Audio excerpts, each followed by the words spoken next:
buenas noches, queridos audiencia, ya cautiva, imagino, después de tanto el programa, ¿no es cierto, Ricardo? Hoy día en la noche con un nuevo programa en su Rincón de la Ciencia y Tecnología en Radio Agricultura y Agricultura TV, con un nuevo gran invitado, amigo nuestro, amigo de verdad, una persona que queremos mucho, el doctor Daniel Seijas, gran psiquiatra de la Universidad de Chile, compañero nuestro de la facultad, que después hizo muchos estudios, algunos en Inglaterra, en su especialidad, o una de las especialidades, Daniel, que es la adictología, no sé si se dice bien así, porque con Ricardo Toane pensamos que este es un tema que no podemos dejar de tocar, que es el de la drogadicción, y que afecta de manera importante. Tenemos un récord en Chile que Daniel, seguramente el doctor Seijas nos va a contar. Chile es un tema muy preocupante que afecta a nuestra juventud y que nos tiene horquillado, como se puede decir. Así que un placer estar contigo, Daniel, hoy día para tocar este importante tema de la drogadicción y que nos pongas en contexto un poco cómo estamos, ¿no es cierto, Ricardo? Sí. Para mí es un placer además estar no solo con Micho como siempre, sino que con Daniel, porque con Daniel, como decía Michelle, fuimos compañeros en la universidad y además compañeros de aventuras gremiales y políticas. Así que hay cosas que nos unen en la historia. Y además estamos todos entrelazados porque Daniel y Michelle han sido, y lo digo públicamente, muy generosos siempre con su expertise y su conocimiento médico, con gente conocida y con la familia. Así que son ambos médicos que son una maravilla. Gran médico. Estoy y una, feliz que estés con gran nosotros. médico y una muy buena persona, Sí. de esas que hacen falta para que nuestro país sea un poco mejor. Claro que cuando uno va a la casa no es tan buena persona. A uno lo echa Bueno, él tiene rapidito. ascendencia uruguaya, Sí. y que, bueno, es la única, le tengo mucha envidia, porque en el fútbol, en el deporte y como país Sí, está mucho nos ha mejor. tomado algunas Sí. ventajas. Así ¿verdad? es, así es. Pero bueno, Daniel, gusto de tenerte aquí. Bienvenido, Danielito. Gracias, Michelle, Ricardo. Se nota que son amigos. Ya, espero estar a la altura de lo que están diciendo. El resto, pura vergüenza, pero bueno. Así que, ¿Podemos disparar? sí, por favor. ¿Cuál es la definición de una adicción o de alguien cuando pasa a ser adicto al alcohol, adicto a una droga, adicto a un fármaco? ¿Cuál es el límite? Porque uno lo ve en la consulta, no, si yo me tomo 2 nomás de esto todos los días. ¿Cuál es el...? A ver, como conceptos hay dos. Uno es la adicción y otro la dependencia. La adicción es cuando la persona pierde el control sobre lo que consume. Llámese una sustancia, ¿no es cierto? Redes sociales, internet, lo que fuera. No puede controlarlo. O sea, cada vez que se contacta con la sustancia, con lo que fuera, pierde el control. Eso es adicción. Y la dependencia es la persona que no puede vivir sin la sustancia. No puede vivir sin la conducta específica. Porque cuando la deja, tiene una serie de síntomas que hace que la persona vuelva y vuelva. Así entonces los conceptos populares, el adicto es el que dice, no, yo paro cuando quiero, cada tanto, pero cada vez que toma o cada vez que fuma, cada vez que sea, pierde el control. Ya, pero, Y el otro no puede estar sin la sustancia. y hay también seguramente un grupo de aquellas personas que les gusta mucho alguna droga y podemos hacer la diferencia, qué es peor, digamos, el alcohol, la droga, o las dos son muy malas cuando son excesivamente consumidas, pero ese consumidor excesivo que no tiene ninguna dependencia, no tiene adicción, pero que consume mucho. A ver, por eso es Y que eso tiene que ser frecuente, seguramente. lo que pasa es que, como estos términos son complicados, estereotipados, tiene un estigma, el adicto, bueno, lo que se usa ya hace un tiempo, desde el DSM-3, DSM-5 más bien, es el trastorno por uso de sustancias. ¿Qué significa? Bueno, que la persona usa sustancias y puede tener algún tipo de problema.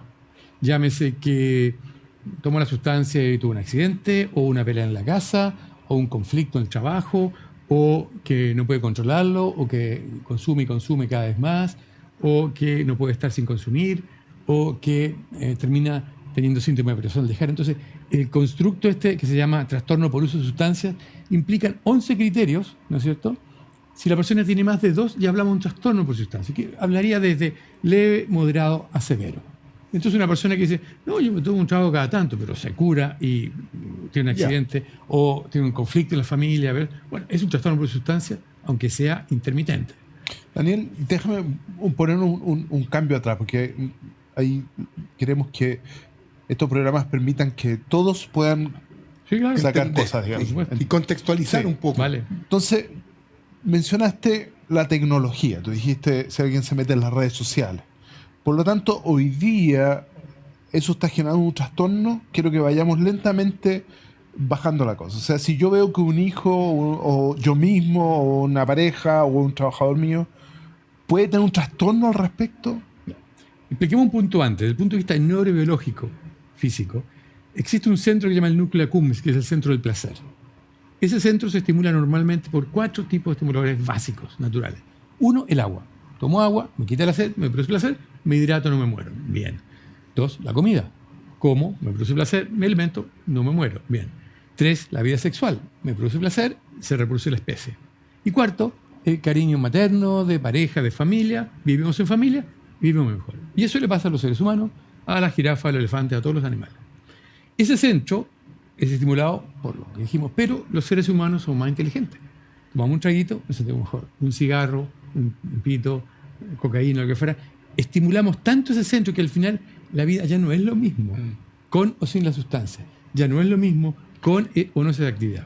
Y hay una serie de actividades que son positivas. El deporte, ¿no es cierto? Lectura, una serie de positivas que estimulan, pero no sobreestimulan este centro. Yo te quiero hacer una pregunta y me voy a poner yo como ejemplo, para ser bien transparente con nuestros auditores, a la audiencia en general, Ricardo y Daniel. Ricardo me conoce bien y yo te voy a hacer una pregunta que es como quizás un engaño cultural.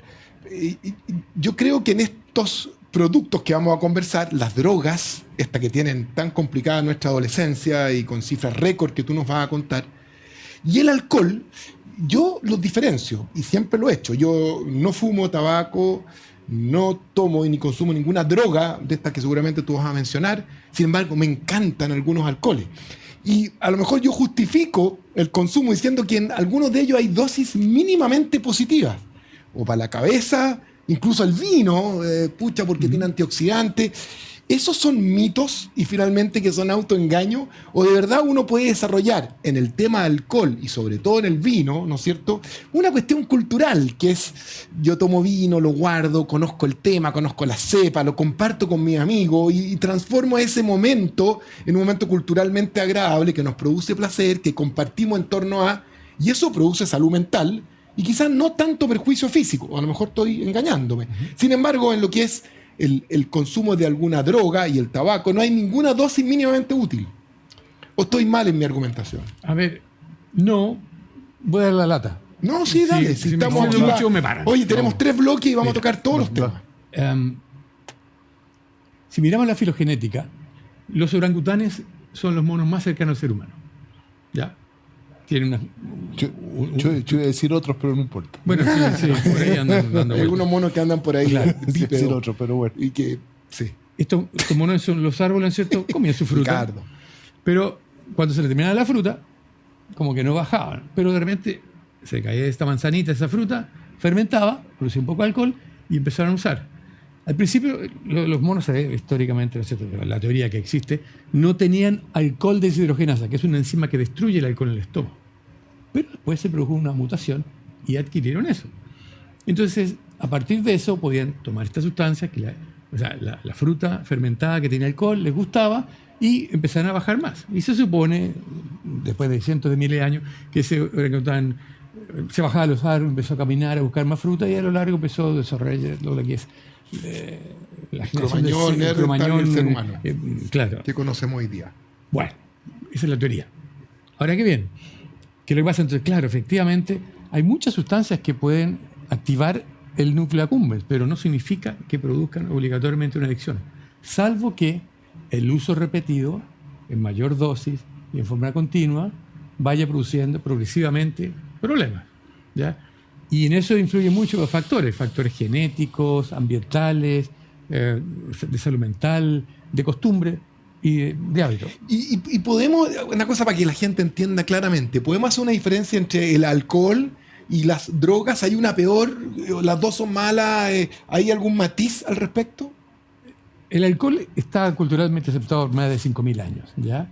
Pero ya en los preceptos de Ani, justamente Ani era un escribá de la época de la Mesopotamia, él describía que ten cuidado cuando entres a una cervecería, que existían ya, porque entrarás feliz y contento y saldrás mal y rechazado por tu familia y la sociedad.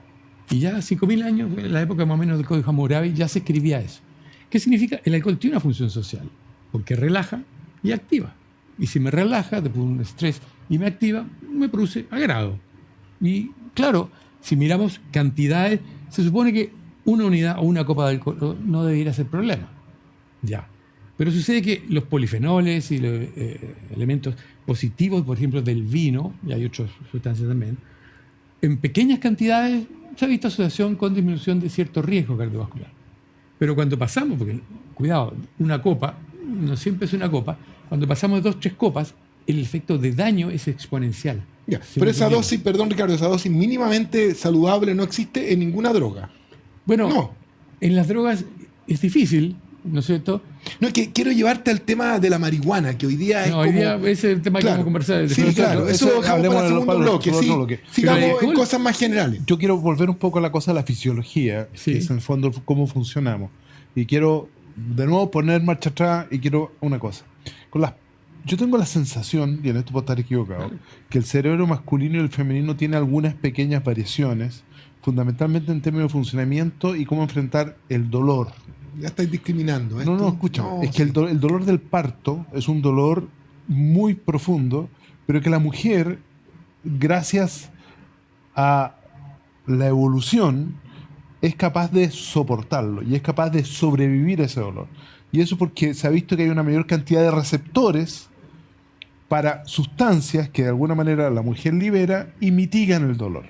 Pero que eso también, y por favor dime si estoy equivocado, pero eso también las expone de alguna manera a tener unas adicciones más profundas o más intensas cuando se someten a algunas drogas. ¿Es así o no es así? ¿Hay diferencia de género entre la adicción, la intensidad o no?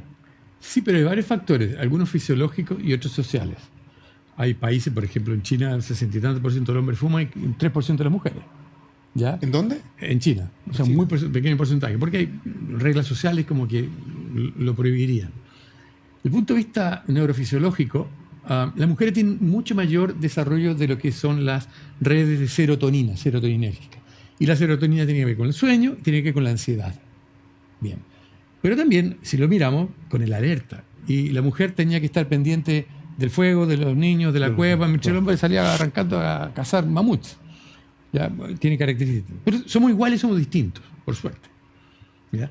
Ahora, ¿qué pasa? Las mujeres tienen mayor porcentaje de cuadros de ansiedad, mayor porcentaje de depresiones, y en general, cuando hacen depresiones, lo hacen posterior, cuando hacen un problema adictivo o depresión, lo hacen posterior a una pérdida familiar, una separación, un conflicto, donde tienen mayor conflicto de funcionamiento. ¿Ya? Ahora bien, si ponemos hombres y mujeres a tomar lo mismo, sabemos que el porcentaje de grasa de las mujeres es distinto a los hombres. La absorción también. El tamaño cerebral y de hígado de los hombres y mujeres es distinto. No significa que sean más eficientes, te aseguro que no, tienen neuronas más eficientes. Pero la mujer se daña antes que el hombre. Por lo tanto, cuando hablamos de unidades, ¿cuánto es lo máximo que debería tomarse en una jornada? 6 unidades. ¿Qué 6 unidades? 4 cervezas, 2 copas de vino, 1,5 piscola, y eso es lo supuestamente pasable. La mujer son 3, o sea, en vez de 6 son 4 unidades. Entonces, en el fondo, la mujer debería tomar menos, nada en el embarazo. Entonces, en el fondo, estamos viendo que la metabolización a través del hígado, el efecto en el cerebro y otros factores influyen. Y es así como entonces, claro, hay mucha publicidad hoy día enfocada a través de la champaña en las mujeres, ¿no es cierto? U otros tragos más dulces, los vinos que ahora están poniendo más dulces porque les gusta más a las mujeres. Entonces, en el fondo, están buscando lo que es la apetencia por la sustancia. Pero claro, si ponemos hombre y mujer a tomar lo mismo, la mujer va a hacer daño antes. Oye, Daniel, y en Chile hoy, ¿cuál es la población de mayor riesgo en tu área de las adicciones en general? Temas que vamos a ir desarrollando en el transcurso del programa más específicamente, pero hoy día, ¿cuál es la población de riesgo y que alarma? Porque este es un temazo mediático, digamos. Yo a veces digo que la enfermedad más prevalente son las adicciones. ¿Cómo? Sí. 30% de los chilenos fuman. 80% bebe, pero un 10 a 12% con dependencia establecida. Y empezamos a sumar otras drogas. En general, las drogas tienen mucho menor frecuencia, prevalencia que alcohol y tabaco, ¿ya? Y marihuana hoy en día, otras drogas, Pero sí es cierto que tiene mayor daño que produce. Pero ¿y en los adolescentes no es al revés? En la población. El adolescente sigue siendo alcohol y tabaco más frecuente, luego marihuana y luego otras drogas. Cuando vamos al bloque, en realidad, Sí. porque si no, Sí. no queremos interrumpirnos, así que vamos a ir Dale. al bloque. Una pequeña pausa en su rincón de la ciencia y tecnología y volvemos con el doctor Daniel Seijas, adictólogo, psiquiatra, experto, muy potente. Estamos de vuelta en su programa El Rincón de la Ciencia y la Tecnología en Radio Agricultura y Agricultura TV con el invitado de hoy día, que es, Ricardo, muy difícil de presentarlo en forma simple porque su currículum es vasto, pero sobre todo que hay lazos de afecto muy potentes con él. Tanto tú, Ricardo, como yo, has sido el socio de la vida, el mejor socio posible, y además un hombre de una calidad humana excepcional. Es decir, un gran hombre y además un tremendo oftalmólogo. Y se trata del doctor Jean-Claude Thenot Silva, un oftalmólogo con un currículum increíble, no hay para qué hoy día mencionarlo entero, cosa de googlearlo, que tiene gran experiencia en cirugía, en la oftalmología, en la prudencia y la tecnología. Es una mezcla perfecta, Jean-Claude, y por eso quisimos invitarlo hoy día, por Ricardo, para hablar de un tema que me es cercano, pero que mejor tener lo de invitado a Jean-Claude para que se extienda en la oftalmología de hoy, en nuevas cirugías que muchas veces cambian la vida, Ricardo, sí.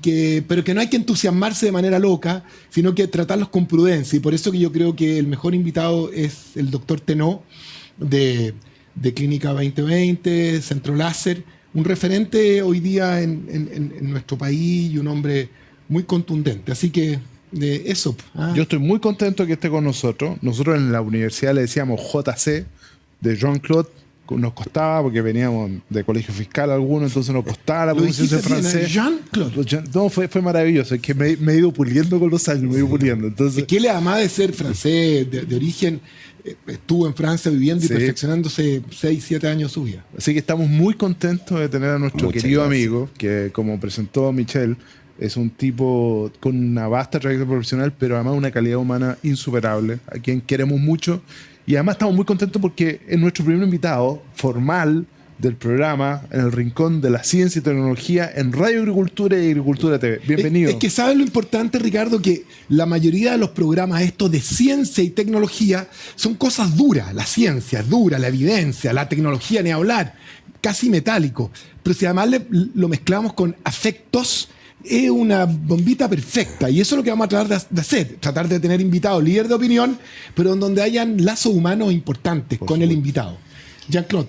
Oye, bueno, ¿qué quieren que les diga, Ricardo y Michelle? Me emociona profundamente estar aquí con ustedes por todas las memorias, los recuerdos que uno tiene desde la universidad, por esta iniciativa, las palabras elogiosas. En realidad no creo ser merecedor de tanto elogio, pero se los agradezco mucho. Pero sobre todo quisiera yo felicitarlos por esta iniciativa, que es una iniciativa que cae en un momento en que nuestra sociedad está, creo yo, gran parte de ella al menos, sedienta de aprender, de trascender un poco de la cosa política, de la cosa de la contingencia, que la verdad nos tiene un poquitito cansados. Bueno, nos toca vivir lo que nos toca vivir, pero creo yo que el tratar de difundir elementos de ciencia, elementos del conocimiento tan vasto que hoy día, ¿no es cierto?, existe, es la base de una sociedad sana. Por lo tanto, no me queda más que felicitarlos, los apoyaré en todo lo que yo pueda y realmente excelente iniciativa. Muchas gracias. Quiero disparar yo. Dale, por favor. Jean-Claude, si tú tuvieses que... nosotros nos formamos hace muchos años como médicos y teníamos una visión un poco más artesanal del hacer las cosas con la mano, la relación médico-paciente, la anamnesia, el preguntarle por sus antecedentes al paciente, el examinarlo con rigor, poca tecnología y pocos recursos. Además, el país era mucho más pobre, el mundo tenía menos tecnología. Si tú pudieras, antes de entrar en la cosa del detalle de tu especialidad, ¿tú qué crees que hoy día es distinto desde el punto de vista de la medicina 40 años después de que te formaste, casi 40 años, hoy día, ¿qué es lo que tú crees que ha cambiado más? Yo creo que lo que más ha cambiado primero son los recursos, la tecnología obviamente que ha sido exponencial en su crecimiento y la relación de los pacientes con el cuerpo médico, ¿no es cierto?, que es una relación sin duda mucho más madura, es una relación de mucha exigencia, es una relación en la que deben respetarse mucho los derechos, ¿ya? Y eso ha cambiado en forma increíble, lo que tiene de bueno y de malo. Ahí podemos discutir eventualmente cuáles son los aspectos un poquitito negativos. Los recursos, indudablemente, en esa época podrán recordar ustedes que nos costaba a veces encontrar algodón, estoy exagerando quizá un poco, pero era tremendamente artesanal, como dices tú, Ricardo. Y la tecnología que ha sido extraordinaria, ha sido realmente, ahí uno se da cuenta de lo capaz que es el ser humano. Tiene ese lado tan positivo de creador y a la vez el lado un poco menos positivo, ¿no es cierto?, de las cosas del comportamiento humano que son un poquitito más negativas. Eso diría yo. Oye, Jean-Claude, yo te quería hacer la siguiente pregunta, porque siendo un líder de opinión y representante de un centro muy innovador en lo tecnológico y muy bien equipado, como es Clínica 2020, Centro Láser, Centro Oftalmológico Láser, pero además un miembro, digamos, de nuestra prestigiosa Sociedad Chilena de Oftalmología, era una persona que, la verdad, puede comentarle a nuestros televidentes o auditores estas innovaciones que hoy día hay en el área tuya. El doctor Tenoe es un gran especialista en córnea y en cirugía de la visión. Esta cirugía, Ricardo, que es la que transforma muchas veces este anteojo en no portarlo. Pero así como tu pregunta es muy interesante, porque ¿qué es lo que ha cambiado? Una de las cosas que también ha cambiado es la información que tienen los pacientes, el acceso a la información. Entonces, muchos pacientes llegan a preguntarnos y a preguntarle al doctor Tenoe por una cirugía para sacarse los anteojos. Y ahí es donde esta tecnología enorme que existe al servicio de los pacientes tiene que ponderarse con el criterio, la moderación y la honestidad para justamente quizás la mitad o un poco más o un poco menos de los pacientes que solicitan un gesto quirúrgico decirles no, tú no calificas. Por Dios, qué difícil. Entonces, en ese sentido, ¿qué podrías contarnos tú acerca de estas innovaciones tremendas, pero la capacidad que uno tiene que tener también para decir que no muchas veces? Por supuesto. Es decir, efectivamente, la moderación, la cautela es uno de los rasgos principales de todos los gestos, de todos los actos médicos. En esto uno podría realmente encontrar respuestas prácticamente a todas las necesidades. Sin embargo, lo que yo diría que es fundamental es ver caso a caso. No hay que hacer medidas masivas, no todos los pacientes, no todas las personas van a tener los mismos resultados frente a los mismos procedimientos. Y no todos van a poder operarse, existen las contraindicaciones, existen situaciones en que no se pueden hacer cosas. La pregunta, Ricardo, que tú podrías hacerle es, oye, hoy día uno puede dejar de usar anteojos, ¿cualquiera puede operarse?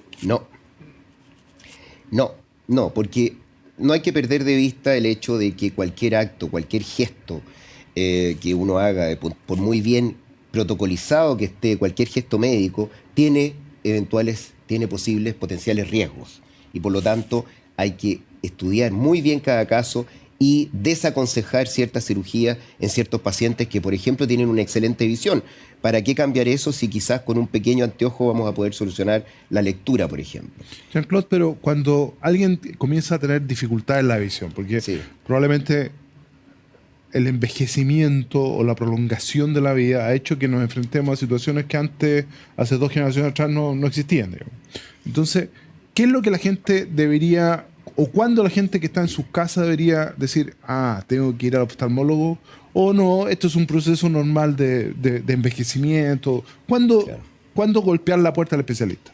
Sí, efectivamente hoy día, ¿no es cierto?, somos más longevos, por lo tanto tenemos más posibilidades de sufrir enfermedades, entre ellos los problemas de visión.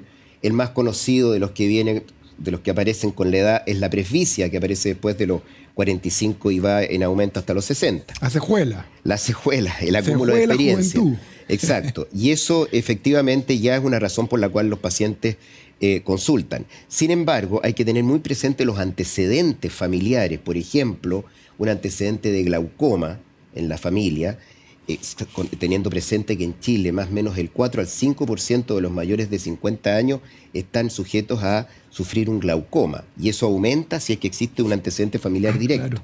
Entonces, sobre los 40 años, si es que antes no ha habido alguna sintomatología. Mira, para que la gente se lleve la perla, digamos. Es decir, si la gente tiene en su familia antecedentes directos, ya sea un papá, una mamá, un tío, un hermano con glaucoma, pertenece a un grupo que potencialmente tiene más riesgo y por lo tanto debería acudir más precozmente a consultar. Más precozmente, efectivamente, sobre los 30 años, a pesar de que el riesgo aumenta teniendo antecedentes familiares y aún sin tenerlo, sobre los 40-45 años en el caso del glaucoma. Mira, en general, Ricardo, existen como 1.300 millones de personas con problemas visuales en el mundo de cierta y moderada gravedad y 36 millones de ciegos.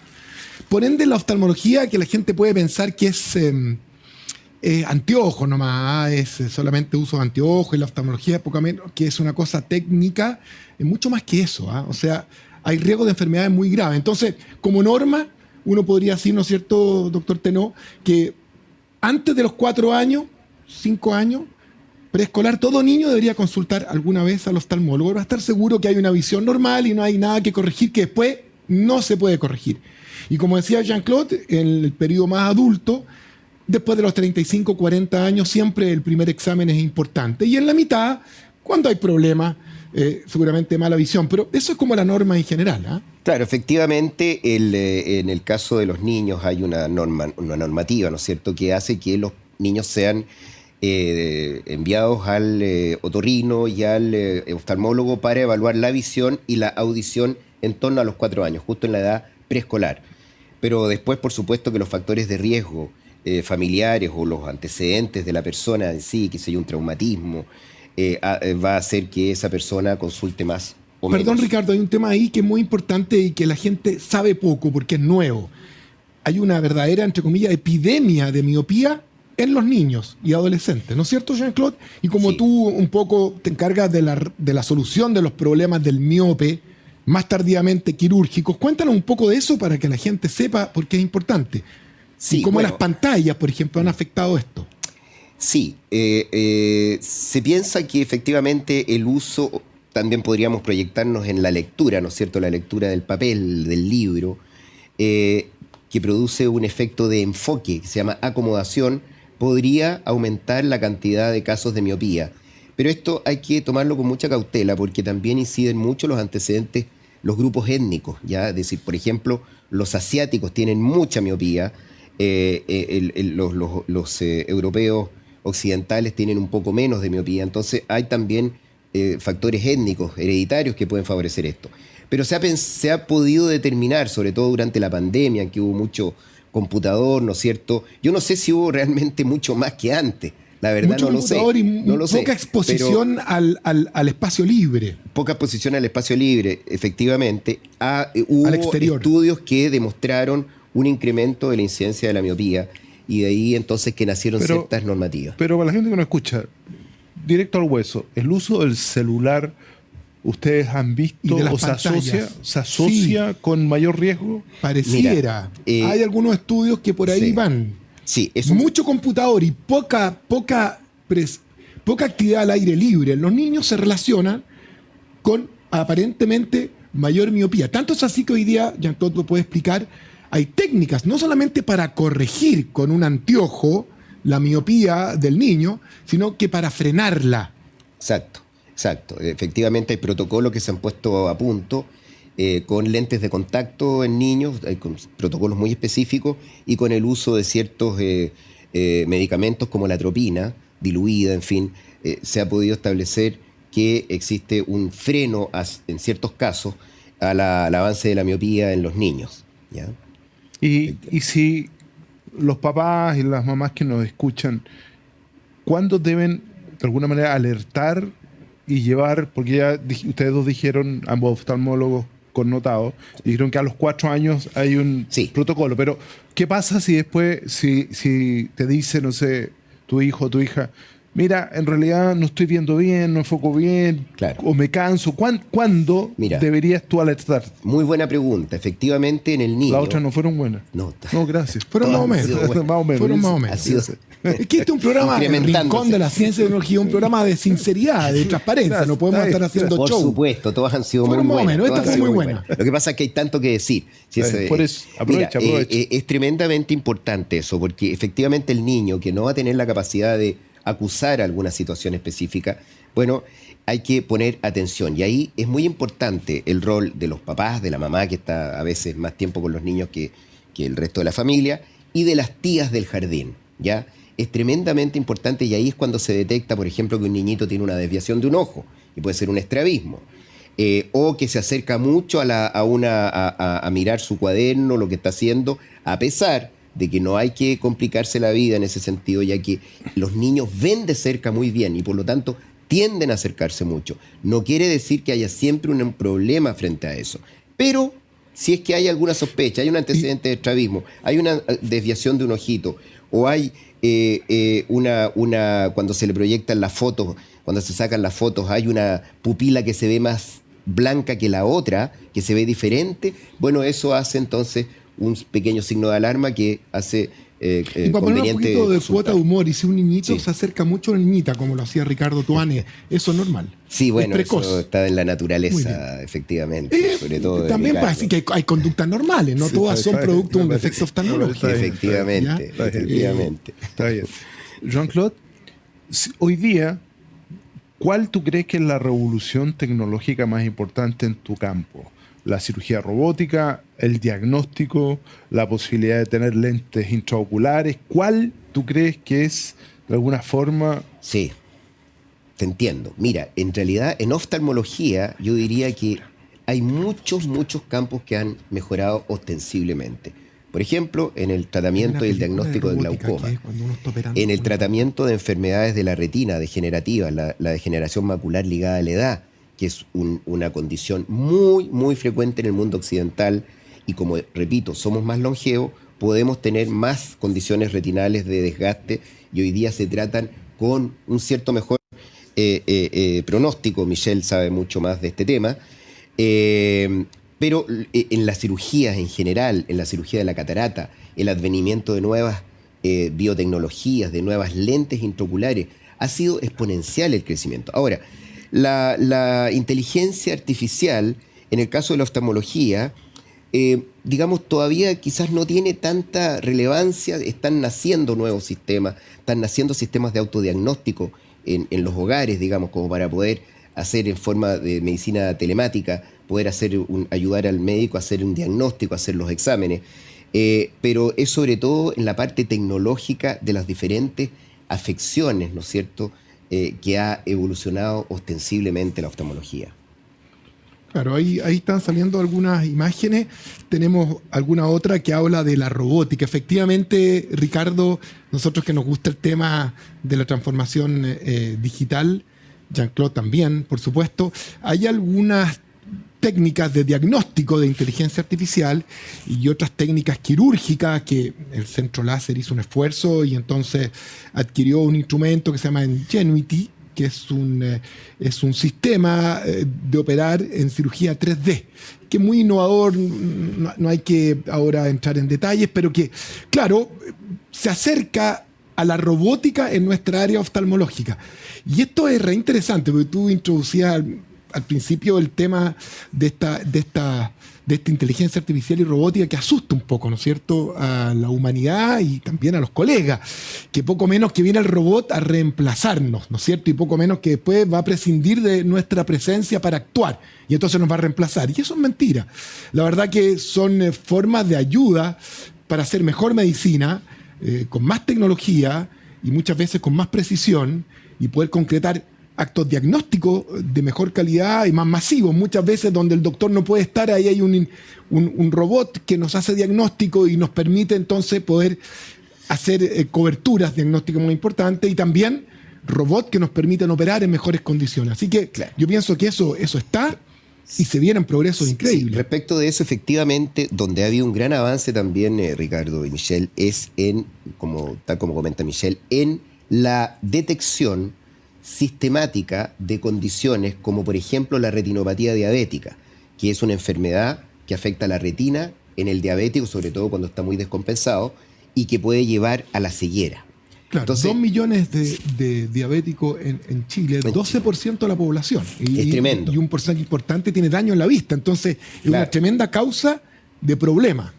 Entonces existen sistemas que en base a fotos que se hacen en forma hoy día muy eficientemente, muy rápidamente, fotos de fondo de ojo, el sistema de inteligencia artificial permite entonces detectar fotos en las que existe alguna anomalía y esas fotos las pone de lado como para que haya una segunda lectura. Déjame hacer una cuña con respecto Sí. a eso, porque me parece importante, porque ustedes dos están diciendo algo que afecta a mucha población. Entonces, la gente que está en la casa, primero, si a mí me diagnostican que tengo resistencia a la insulina o tengo glicemias un poco elevadas, el azúcar en la sangre un poco elevada, ¿debo, además de tratar de controlar eso, tengo que ir a controlarme al oftalmólogo? ¿Es aconsejable? Si te dicen que eres diabético, el diabetólogo responsable te va a mandar al oftalmólogo a un fondo de ojo. Pero si no, hoy día hay personas que a lo mejor no pueden tener acceso a ese oftalmólogo. Y entonces existen estos algoritmos, que son sistemas fotográficos, un algoritmo que hace un diagnóstico automático sin la presencia del doctor, con un operador, que puede ser del medio de la salud, una enfermera, un tecnólogo, que opera esta máquina y rápidamente nos da un diagnóstico de si tienes o no tienes retinopatía diabética. Está bien, pero lo que yo estoy diciendo, eso lo entiendo, pero la gente que está en la casa, mi ginecólogo o mi endocrinólogo, mi internista me dijo, estoy con resistencia a la insulina. Sí. ¿Estoy en riesgo de un problema? No, con la resistencia a la insulina no. No, en realidad es en el caso del diabético, pero ahí un punto importante de lo que tú estás tocando, Ricardo, es que muchas personas debutan su diabetes sin saberlo. Es decir, no se han hecho exámenes en muchos años, en fin, no se han dado cuenta que existe, digamos, un problema en su glicemia y debutan con una disminución de la visión súbita que lo hace ir al oftalmólogo y el oftalmólogo dice, pero esto le pasó ¿en cuánto? ¿En una semana, 2 semanas? Sí, justamente. Entonces vaya y hágase una glicemia. Por ahí puede empezar, ¿no es cierto? Ahora, eso no quiere decir que haya un daño determinante, un daño definitivo en la retina, sino que existe una alteración debido al alza de la glicemia en su cristalino y eso hace que le cambie la fuerza óptica. El problema en esta enfermedad, Ricardo, y a nuestros auditores del Rincón de la Ciencia, Tecnología en Radio Agricultura y Agricultura TV, es que la cobertura diagnóstico de la retinopatía diabética es baja. En el mundo y en Chile, 40%, muy baja. La cobertura terapéutica es altísima. Entonces el problema de Chile es hacer mejor diagnóstico de los diabéticos que tienen problema a la vista. Y por eso es importante todos estos módulos de inteligencia artificial, que nosotros, gracias a Dios, lo tenemos en 2020. Hemos sido bien pioneros en esto de tratar de difundir esto. Tenemos 2 equipos, OFTAI y IART, y también en el hospital. Pero esto hay que difundirlo más porque lo importante es tenerlos en los sistemas públicos de salud. Y una pregunta vinculada a eso, y vuelvo a insistir con el tema de la diabetes, porque afecta a tanta gente que de seguro que mucha gente que nos está escuchando lo padece. Después de varios años de diabetes, tú tienes daño en la vista. No, pero voy a otra cosa. Si la gente se controla la diabetes, ¿hay posible de poner marcha atrás? ¿Es posible que el daño se retarda? Se retarda, efectivamente. Sí, se retarda. Parte de la incidencia de retinopatía diabética, daño a la diabetes en los ojos, está relacionado con el mal equilibrio de la enfermedad y otras enfermedades paralelas, la hipertensión, la obesidad, el sedentarismo. O sea, si un diabético se cuida muy bien, hace ejercicio, no es obeso, no tiene colesterol alto, etcétera, no es hipertenso, retarda el daño en los ojos, en el riñón y en sus pies. Claro. El impacto de la diabetes en el cuerpo. El problema es que es tardío. Claro, al revés, una diabetes mal equilibrada va a acelerar la aparición de la retinopatía diabética y de otros problemas oculares que pueden, repito, llevar a la ceguera. ¿Y esto puede terminar en ceguera absoluta? Sí. O sea, que no veo una de las nada. Primeras causas de ceguera en el mundo y en Chile. Y en edad laboral, en gente más joven. Así que es una enfermedad terrible, verdadera epidemia. Y efectivamente es dramático. Con cifras que van subiendo. En el caso, y ahí podemos tocar muchos temas paralelos, pero en el caso del diabético tipo 1, el diabético juvenil, ¿no es cierto? Que es aquel sujeto joven que simplemente no secreta insulina.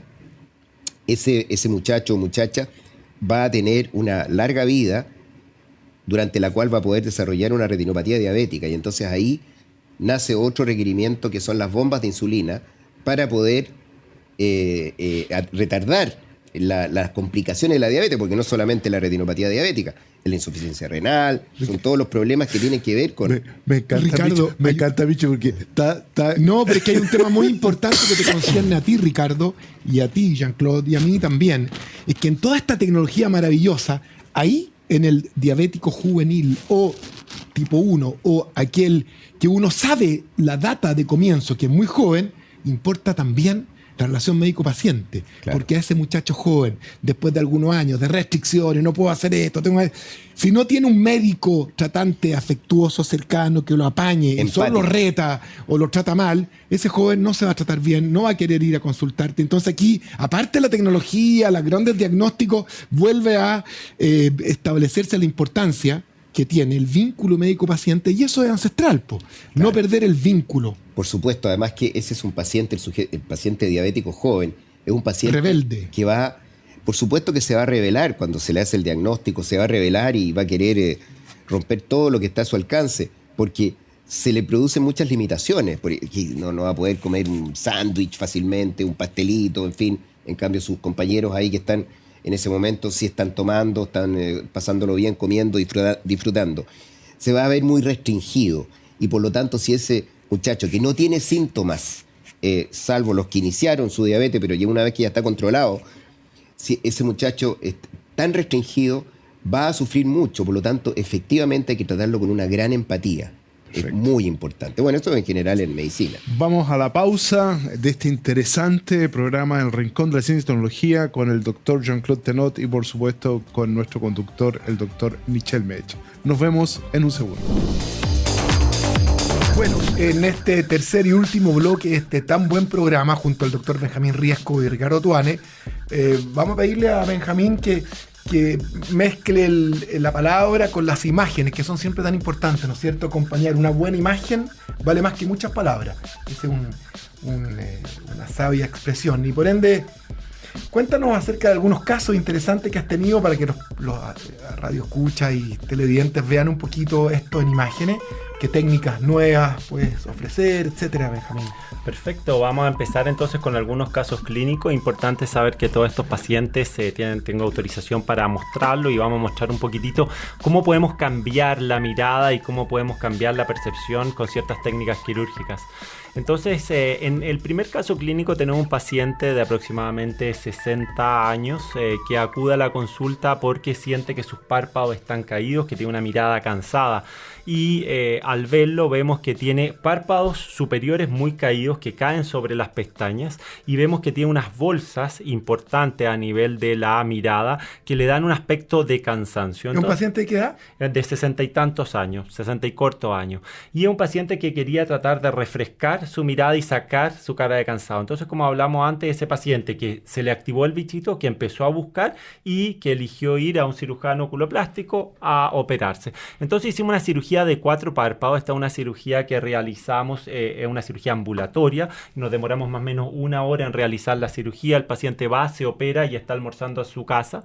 En Seola compraron el láser de CO2, que es un láser en la cual con la última tecnología, con un corte controlado, podemos operar, y el paciente está rápidamente de vuelta en sus actividades laborales, porque la recuperación es mucho más rápida. O sea, tiene un buen postoperatorio entonces. Un postoperatorio muy bueno y mucho más rápido. Finalmente, cuando yo hice el cambio del bisturí frío o el electrocauterio al láser, mi postoperatorio se redujo. Entonces, de esos 15 días que yo tenía, lo reduje a unos 7, 8 días postoperatorio. Porque acá, Benjamín, está la típica paciente o el paciente que entonces en esta cuestión que no se debe nunca banalizar, y eso es re importante en ninguna área terapéutica, pucha, doctor Riesco, y tengo un matrimonio en 15 días más. No, si usted va a quedar bien, en 2 días está listo.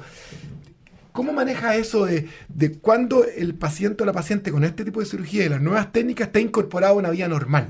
recreativa, deportiva, social. Eso es radicalmente importante y eso todos los pacientes preguntan, ¿cuánto tiempo va a ser el del enfriamiento de mi cirugía para yo estar de vuelta? En general, con el láser de CO2 un paciente puede estar en las actividades normales en casa, tranquilo, al cuarto día postoperatorio. Ya puede empezar a hacer las cosas en la computadora, ver sus negocios, hacer llamados telefónicos, etc. El paciente para las actividades sociales, volver al trabajo y todo, más o menos a los 10 días postoperatorio puede estar de vuelta. Porque acuérdate que pese a que esto hoy día está más expuesto y la gente tiene menos vergüenza, entre comillas, no tendría nunca por qué tenerla, hay un pudor.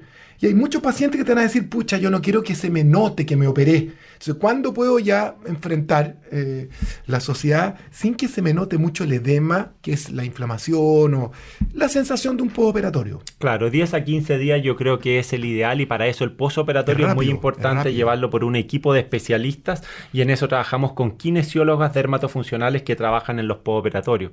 Entonces vemos que este paciente se operó, él despejó su mirada, ya no tiene las bolsas que lo aquejaban, estaba de vuelta en sus actividades laborales al 10º día postoperatorio y un paciente que se le tiene una nueva percepción de sí misma, ¿te fijas? De sí mismo y adquiere eso mediante una cirugía mínimamente invasiva con un enfriamiento rápido.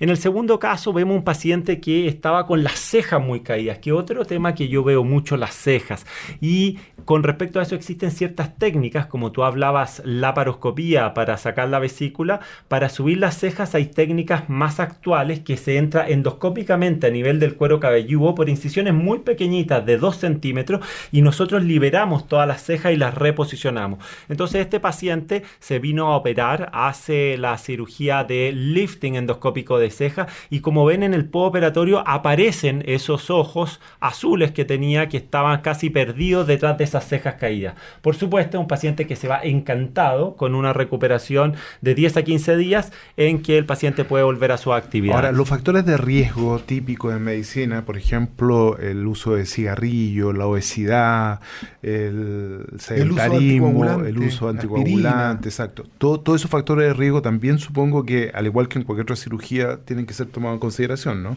Totalmente, y en eso es súper importante que en el mapa del paciente, del transcurso del paciente, desde que se activa el bichito, que se quiere hacer algo, hasta que yo lo doy de alta, hay que ir viendo todas esas cosas para que salga todo perfecto. Esta es una cirugía de detalles. Entonces, yo en el preoperatorio me tengo que fijar que el paciente no esté usando anticoagulantes, que el paciente no tenga enfermedades reumatológicas que se puedan activar, que el paciente no tenga enfermedades de dolor que sean difíciles de manejar, que el paciente no tenga problemas de cicatrización anterior. Entonces, en el preoperatorio, esa entrevista que hablamos, que yo me tomo 45 minutos con el paciente, le pido que me llene la ficha antes, estudio al paciente antes, cosa de poder enfrentarme a ese paciente con todos los antecedentes, es trascendentalmente importante. Perfecto. Igual que el postoperatorio, que es muy importante para ese edema que tú dices que puede ser residual y largo. Importante lo que dices tú, porque a diferencia de otras cirugías, y así como decía Leonardo da Vinci, la perfección no es un detalle, y son los detalles lo que hacen la perfección, o tender a eso. Y es muy importante en esta cirugía. Así es. Que mucho más que en otras. Fíjense, por ejemplo, en este tercer paciente. Hay veces que tenemos asimetrías faciales y esto es patología, lo que hablábamos en el segundo bloque. Este paciente tiene su párpado superior del lado derecho caído y esto nació así con el párpado caído. Lo ha complejado toda su vida y viene a buscar una cirugía reparadora. Entonces vemos que después de una cirugía ambulatoria, después de la cirugía, el paciente tiene similar sus párpados y con esto mejora su visión, mejora su calidad de vida y su campo visual. Por lo tanto, aquí estamos hablando no solamente de cirugía estética, sino de reconstrucción en un paciente que tenía una enfermedad que se llama ptosis palpebral unilateral. Una pregunta práctica, doctor Riesco. Así como hay cirugía en nuestra área, la cirugía de la catarata, del glaucoma, la retina, que están reconocidas, tienen códigos en salud y entonces las aseguradoras, el FONASA o la ISAPRE, permiten un reembolso de de este tratamiento. En esta área, ¿cómo se comportan un poco las aseguradoras? ¿Cómo se comportan? Con respecto a eso está estipulado que el paciente que tiene un problema de los párpados se puede medir, objetivar el problema. Entonces hay ciertos exámenes clínicos que uno puede hacer y objetivar el problema que tiene. Entonces muchos pacientes que tienen un problema clínico se le pide un examen, por ejemplo, de campo visual, y si existe una mejora en el desarrollo de ese examen, al levantar el párpado, la ISAPRE va a hacerse cargo y reembolsar eso. Pero eso está muy bien estipulado y hay ciertos pasos que hay que seguir para que puedan reembolsar en su aseguradora. Buena pregunta, porque efectivamente muchas personas de repente se abstienen incluso de consultar porque dice, esto a lo mejor me hace muy caro, no tengo cómo enfrentarlo económicamente, y si eso efectivamente puede ser reembolsado o apoyado por alguna compañía de salud o incluso por FONASA, ya que está codificado, puede ser una buena alternativa. Así es, muchas de los pacientes consultan lo que tú estás preguntando y en eso hay que objetivarlo con un examen, así que todos los pacientes que estén interesados y que crean que pueden tener una enfermedad, lo que tienen que hacer es consultar, evaluar si es que acaso tiene alguna enfermedad con estos exámenes y vamos a poder ver si es que acaso pueden o no otra reembolsar. cosa, doctor Rijo, que preocupa a los pacientes que se van a someter a un gesto quirúrgico es el tipo de anestesia que se va a utilizar para poder realizar estos gestos. En su mayoría es anestesia local. Uh-huh. Sí, eso es muy importante. También han habido muchas casos que aparecen en los noticieros de pacientes que tienen problemas con la anestesia, incluso pacientes fallecidos por dar cirugías de este tipo en lugares que no están acreditados y que no tienen toda la seguridad. Y por eso es muy importante 3 claves en esto. Primero, entender qué es lo que me pasa y qué es lo que yo busco. Y eso es una cosa que uno tiene que interiorizarse y entender qué es lo que a uno le pasa y cómo buscar la mejor ayuda posible. Lo segundo es buscar al cirujano adecuado, al cirujano especialista, como hablamos en el primer bloque, que tenga experiencia en este tipo de cirugía, que empatice conmigo y que entienda lo que yo estoy buscando. Y tercero, buscar un centro de salud acreditado que tenga toda la seguridad para que yo me pueda operar de la manera segura y como corresponde a un tipo de cirugía. Entonces, esas son 3 claves para tomar una decisión de esta. Y en ese sentido, este tercer punto del lugar donde uno opera es muy importante, porque yo también soy tenista y a mí sí me importa el racket, también me importa mucho la cabeza, también me importa mucho el brazo, también me importa mucho el estar saludable, el tener mi timing para poder desenvolverme en la cancha, pero sí me pasa que si es que yo estoy con un racket distinto al que habitualmente uso, no me siento tan cómodo. Y eso también es importante. Cuando elijan un cirujano, cuando elijan que se van a operar, que ese cirujano esté lo más cómodo en el lugar donde opera. Y para eso uno debe tener un sistema de quirófano que apoye en esa seguridad y en esa tranquilidad que tiene el cirujano cuando yo me voy el lunes y el martes a operar, que me siento como que llego a casa. Nos tenemos pendiente un tenis los dos, ¿ah? Está pendiente. Oye, finalmente, yo no sé, Ricardo, hay tantas preguntas que se pueden hacer, ha sido súper claro, Benjamín, en esta área. Uno podría recomendarle a las personas que están escuchando y se interesan en esto, en que independientemente que se vayan a operar o no, si algo les molesta o quieren consultar por esto de la mirada cansada o un párpado seco o una piel que está un poco deteriorada, la primera consulta hay que hacerla con el especialista y a lo mejor no va a ser necesaria una operación de esta que estamos conversando, sino que una buena indicación de medicamento, tomar antioxidantes, omega 3, colocarse estas cremas y no estas otras que son pura publicidad, o a lo mejor el segundo peldaño será la toxina botulínica, y con eso podemos mantener muy bien una mirada más joven o más fresca, no sé cuál será la terminología.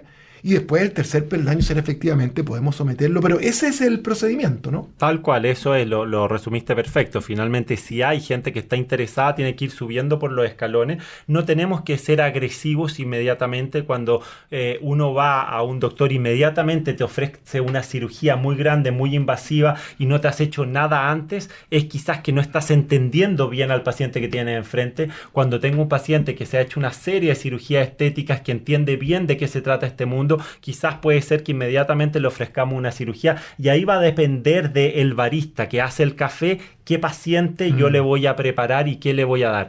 Pero los peldaños es trascendental, lo que tú dijiste, y esto es como ir al gimnasio. Necesitamos, si es que nos queremos preocupar de nuestra cara, de nuestro rostro y estar saludables, estar juveniles, tenemos que estar todo el tiempo preocupándonos en estos escalones que conversamos. O sea, al paciente le podríamos entregar el mensaje, Benjamín, Ricardo, de que si la primera entrevista con el doctor tiene un ofrecimiento muy invasivo, es mejor pedir una segunda opinión igual, ¿no es cierto? Yo creo que siempre en medicina está bueno segundas opiniones, y siempre que uno va a someterse a algo, creo que la segunda opinión es importante. Y para terminar, decirles que el primer escalón, el cuidado de la piel, es algo que es rutinario. Todos los días nos tenemos que estar haciendo.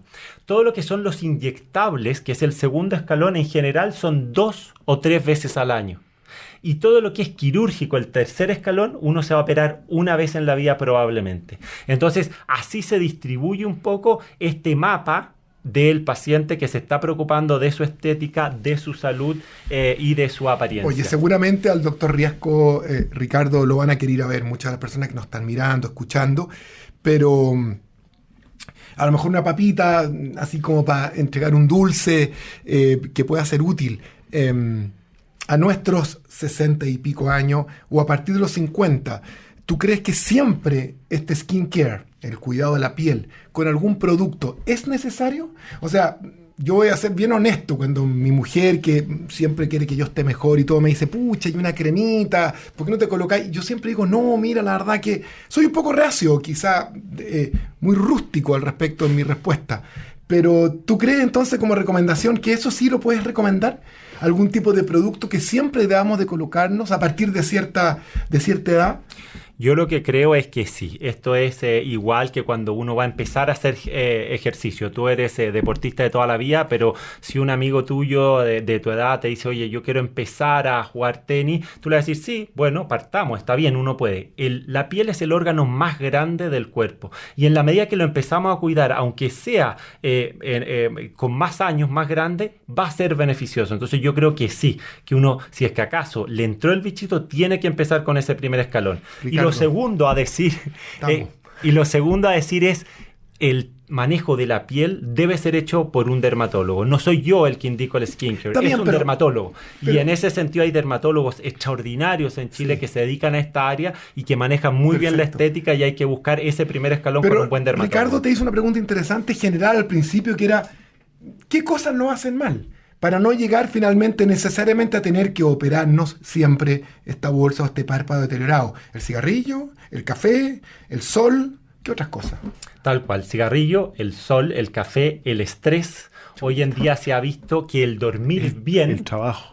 que el tener una arquitectura de sueño importante es crucialmente importante, y también lo que está entrando con mucha fuerza es la alimentación. Piensen que lo que nosotros nos alimentamos como si fuera una pastilla que nos estamos tomando. Entonces, cómo nos estamos alimentando va a ser la medicina estética del futuro. Entonces, la prevención del sol, la vida saludable, el ejercicio, el buen dormir y la alimentación sana son trascendentales para mantenernos saludables, y eso estaría como antes de ese skincare que hablábamos, que sería las conductas de vida sana que nos van a tener sanos tanto físicamente, nuestro rostro, nuestro cuerpo en general, pero también nuestra cabeza, y es trascendental.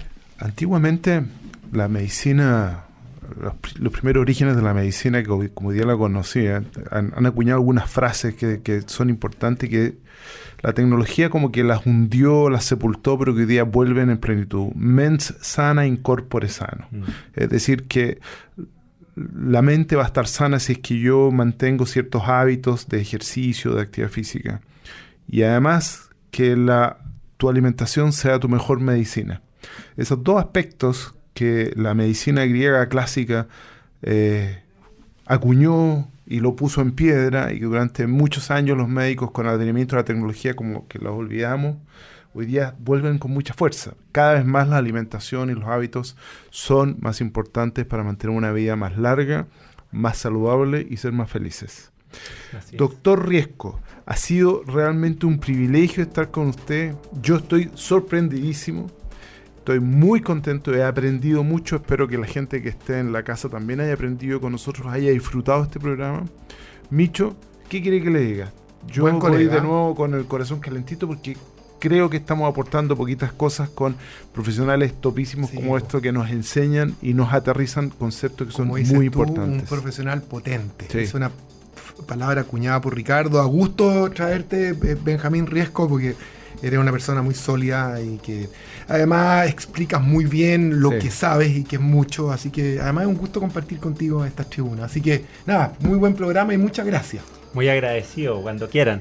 No, de seguro te vamos a tener de nuevo. Y nosotros, Ricardo, Nos vemos la próxima semana de en nuevo. el próximo capítulo próximo de capítulo. El Rincón de la Ciencia y Tecnología con Radio Agricultura y Agricultura TV. Muchas Ayúdanos a gracias. compartir.